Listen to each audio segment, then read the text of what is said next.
بسم الله الرحمن الرحيم عبس وتولى أن جاءه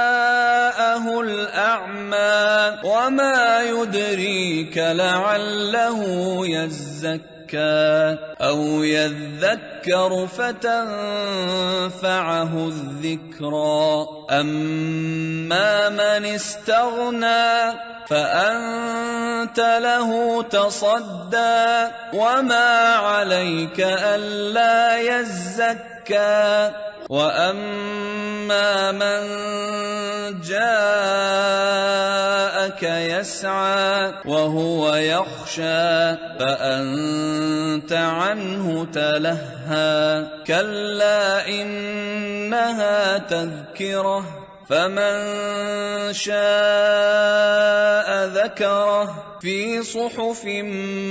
مكرمة مرفوعة مطهرة بأيدي سفرة كرام بررة قتل الإنسان ما أكفره من أي شيء خلقه من نطفة خلقه فقدره ثم السبيل يسره ثم أماته فأقبره ثم إذا شاء أنشره كلا لما يقض ما أمره فلينظر الإنسان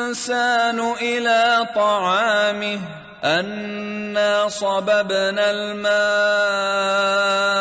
صبا ثم شققنا الأرض شقا فأنبتنا فيها حبا وعنبا وقضبا وزيتونا ونخلا وحدائق غلبا وفاكهة وأبا متاعا لكم ولأنعامكم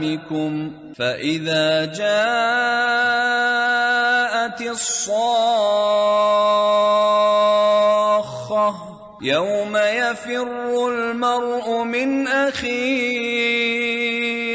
وأمه وأبيه وصاحبته وبنيه لكل امرئ منهم يومئذ شأن يغنيه وجوه يومئذ مسفرة ضاحكة مستبشرة ووجوه يومئذ عليها غبرة ترهقها قترة أولئك هم الكفرة الفجرة